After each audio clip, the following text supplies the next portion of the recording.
Welcome to the Locked Room. Stories from the golden age of mystery and crime fiction. I'm Mardet, reading The Red House Mystery by A. Milne. Chapter 14. Mr. Beverly qualifies for the stage. Bill had come back and had reported, rather breathless, that Kaylee was still at the pond. "But I don't think they're getting up to much except mud," he said. "I ran most of the way back so as to give us as much time as possible." Anthony nodded. "Well, come along then," he said. "The sooner the quicker." They stood in front of the row of sermons. Anthony took down the Reverend Theodore Usher's famous volume and felt for the spring. Bill pulled. The shelves swung open towards them. "By Jove," said Bill, "it is a narrow way." There was an opening about a yard square in front of them, which had something of the look of a brick fireplace. A fireplace raised about 2 feet from the ground, but save for one row of bricks in front, the floor of it was emptiness. Anthony took a torch from his pocket and flashed it down into the blackness. "Look," he whispered to the eager Bill. "The steps begin down there, 6 feet down." He flashed his torch up again. There was a handhold of iron, a sort of large iron staple in the bricks in front of them. "You swing off from there," said Bill. "At least I suppose you do. I wonder how Ruth Norris liked doing it." "Kaylee helped her, I should think. It's funny." "Shall I go first?" asked Bill, obviously longing to do so. Anthony shook his head with a smile. "I think I will, if you don't mind very much, Bill. Just in case." "In case of what?" "Well, in case." Bill had to be content with that, but he was too much excited to wonder what Anthony meant. "Righto," he said. "Go on." "Well, we'll just make sure we can get back again first. It really wouldn't be fair on the inspector if we got stuck down here for the rest of our lives. He's got enough to do trying to find Mark, but if he has to find you and me as well—" "We can always get out at the other end." "Well, we're not certain yet. I think I'd just better go down and back. I promise faithfully not to explore." "Right you are." Anthony sat down on the ledge of bricks, swung his feet over, and sat there for a moment, his legs dangling. He flashed his torch into the darkness again, so as to make sure where the steps began, then returned it to his pocket, seized the staple in front of him, and swung himself down. His feet touched the step beneath him, and he let go. "Is it all right?" said Bill anxiously. "All right. I'll just go down to the bottom of the steps and back. Stay there." The light shone down by his feet. His head began to disappear. For a little while, Bill, craning down the opening, could still see faint splashes of light, and could hear slow, uncertain footsteps. For a little longer he could fancy that he saw and heard them. But then he was alone. Well, not quite alone. There was a sudden voice in the hall outside. "Good Lord," said Bill, turning round with a start. "Kaylee!" If he was not so quick in thought as Anthony, he was quick enough in action. Thought was not demanded now. To close the secret door safely but noiselessly, to make sure that the books were in the right places, to move away to another row of shelves so as to be discovered deep in badminton or Baedeker or whatever the kind God should send to his aid. The difficulty was not to decide what to do, but to do all this in 5 seconds rather than in 6. "Ah, there you are," said Kaylee from the doorway. "Hello," said Bill in surprise, looking up from the 4th volume of the life and works of Samuel Taylor Coleridge. Have they finished?" "Finished what?" "The pond," said Bill, wondering why he was reading Coleridge on such a fine afternoon. Desperately, he tried to think of a good reason. Verifying a quotation, an argument with Antony. That would do, but what quotation? "Oh, no, they're still at it. Where's Gillingham?" The ancient mariner, water, water everywhere. Oh, was that something else? And where was Gillingham? Water, water everywhere. "Tony? Oh, he's about somewhere. We're just going down to the village. They aren't finding anything at the pond, are they?" "No, but they like doing it. Something off their minds when they can say they've done it." Bill, deep in his book, looked up and said, "Yes," and went back to it again. He was just getting to the place. "What's the book?" said Cayley, coming up to him. Out of the corner of his eye, he glanced at the shelf of sermons as he came. Bill saw that glance and wondered. Was there anything there to give away the secret? "I was just looking up a quotation," he drawled. "Tony and I had a bet about it. You know that thing about water, water everywhere, and not a drop to drink?" But what on earth, he wondered to himself, were they betting about? "Nor any drop to drink, to be accurate." Bill looked up at him in surprise, then a happy smile came on his face. "Quite sure?" "Of course. Then you've saved me a lot of trouble. That's what the bet was about." He closed the book with a slam, put it back on its shelf, and began to feel for his pipe and tobacco. "I was a fool to bet with Tony," he added. "He always knows that sort of thing." So far so good, but here was Cayley still in the library, and there was Anthony, all unsuspecting, in the passage. When Antony came back, he would not be surprised to find the door closed, because the whole object of his going had been to see if he could open it easily from the inside. At any moment, then, the bookshelf might swing back and show Antony's head in the gap. A nice surprise for Cayley. "Come with us," he said casually as he struck a match. He pulled vigorously at the flame as he waited for the answer, hoping to hide his anxiety, for if Cayley assented, he was done. "I've got to go into Stanton." Bill blew out a great cloud of smoke with an expiration which covered also a heartfelt sigh of relief. "Oh, a pity. You're driving, I suppose?" "Yes, the car will be here directly. There's a letter I must write first." He sat down at a writing table and took out a sheet of notepaper. He was facing the secret door. If it opened, he would see it. At any moment now it might open. Bill dropped into a chair and thought. Antony must be warned. Obviously. But how? How did one signal to anybody by code? Morse code. Did Antony know it? Did Bill know it himself, if it came to that?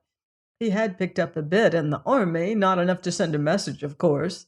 But a message was impossible anyhow. Cayley would hear him tapping it out. It wouldn't do to send more than a single letter. What letter did he know? And what letter would convey anything to Antony? He pulled at his pipe, his eyes wandering from Cayley at the desk to the Reverend Theodore Usher in his shelf. What letter? C for Cayley. Would Antony understand? Oh, probably not. But it was just worth trying. What was C? Long, short, umpty-itty, umpty-itty. Is that right? C, yes, that was C. He was sure of that. C, umpty-itty, umpty-itty. Hands in pockets, he got up and wandered across the room, humming vaguely to himself the picture of a man waiting for another man, as it might be his friend Gillingham, to come in and take him away for a walk or something. He wandered across to the books at the back of Cayley and began to tap absent-mindedly on the shelves as he looked at the titles. Umpty-itty, umpty-itty. And not that it was much like that at first. He couldn't get the rhythm of it. Umpty-itty, umpty-itty. That was better. He was back at Samuel Taylor Coleridge now. Antony would begin to hear him soon. Umpty-itty, Umpty.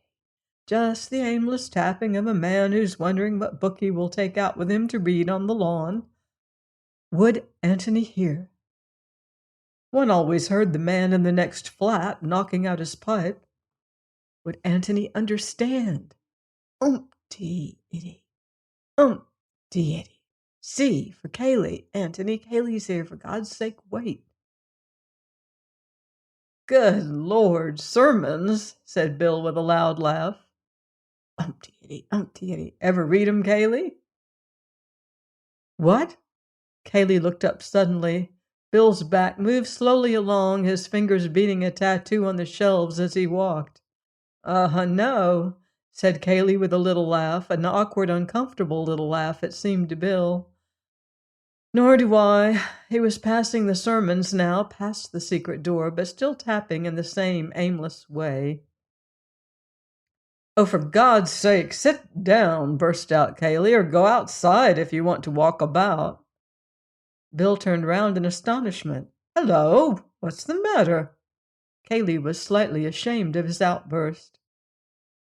Sorry, Bill, he apologized. My nerves are on edge. Your constant tapping and fidgeting about. Tapping? Said Bill with an air of complete surprise. Tapping on the shelves and humming. Sorry, it got on my nerves. My dear old chap, I'm awfully sorry. I'll go out in the hall. It's all right, said Kaylee and went on with his letter. Bill sat down in his chair again. Had Antony understood? Well, anyhow, there was nothing to do now but wait for Kaylee to go. And if you ask me, said Bill to himself, much pleased, I ought to be on the stage. That's where I ought to be, the complete actor. A minute, 2 minutes, 3 minutes, 5 minutes. It was safe now. Antony had guessed. Is the car there? Asked Kaylee as he sealed up his letter. Bill strolled into the hall, called back, Yes, and went out to talk to the chauffeur. Kaylee joined him, and they stood there for a moment. Hello, said a pleasant voice behind them. They turned round and saw Antony. Sorry to keep you waiting, Bill. With a tremendous effort, Bill restrained his feelings and said casually enough that it was all right. Well, I must be off, said Kaylee. You're going down to the village? That's the idea. I wonder if you'd take this letter to Jolland's for me. Of course. Thanks very much. Well, I shall see you later. He nodded and got into the car. As soon as they were alone, Bill turned eagerly to his friend. Well, he said excitedly. Come into the library. They went in, and Tony sank down into a chair. You must give me a moment, he panted. I've been running. Running? Oh, yes, of course. How do you think I got back here? You don't mean you went out at the other end? Antony nodded. I say, did you hear me tapping? I did indeed. Bill, you're a genius. Bill blushed. I knew you'd understand, he said. You guessed that I meant Kaylee. I did. It was the least I could do after you had been so brilliant. You must have had rather an exciting time. Exciting? Good Lord, I should think it was. Tell me about it. As modestly as possible, Mr. Beverly explained his qualifications for a life on the stage. Good man, said Antony at the end of it. You are the most perfect Watson that ever lived, Bill, my lad. He went on dramatically, rising and taking Bill's hand in both of his. There is nothing that you and I could not accomplish together, if we gave our minds to it. Silly old ass. That's what you always say when I'm being serious. Well, anyway, thanks awfully. You really saved us this time. Were you coming back? Yes, at least I think I was. I was just wondering when I heard you tapping. The fact of the door being shut was rather surprising. Of course, the whole idea was to see if it could be opened easily from the other side, but I felt somehow that you wouldn't shut it until the last possible moment, until you saw me coming back. Well, then I heard the taps, and I knew it must mean something, so I sat tight. Then when C began to come along, I said, "Kaylee, b'Jove, bright, aren't I?" And I simply hared to the other end of the passage for all I was worth. And hared back again because I thought you might be getting rather involved in explanations about where I was and so on. You didn't see Mark then? No, nor his. No, I didn't see anything. Nor what? Antony was silent for a moment. I didn't see anything, Bill, or rather, I did see something. I saw a door in the wall, a cupboard, and it's locked. So, if there's anything we want to find, that's where it is. Could Mark be hiding there? I called through the keyhole in a whisper. Mark, are you there? He would have thought it was Kaylee. And there was no answer. Well, let's go down and try again. We might be able to get the door open. Antony shook his head. Aren't I going in at all? Said Bill in great disappointment. When Antony spoke, it was to ask another question. Can Kaylee drive a car? Yes, of course. Why? Then he might easily drop the chauffeur at his lodge and go off to Stanton, or wherever he wanted to on his own. I suppose so, if he wanted to. Yes. Antony got up. Well, look here. As we said we were going into the village, and as we promised to leave that letter, I almost think we'd better do it. Oh, very well. Jellens, what were you telling me about that? Oh, yes. The widow Norbury. That's right. Kaylee used to be rather keen on the daughter. The letter's for her. Yes. Well, let's take it, just to be on the safe side. Am I going to be done out of that secret passage altogether? Asked Bill fretfully. There's nothing to see, really. I promise you. You're very mysterious. What's upset you? You did see something down there, I'm certain of it. I did, and I've told you about it. No, you haven't. You only told me about the door in the wall. That's it, Bill, and it's locked. And I'm frightened of what's behind it.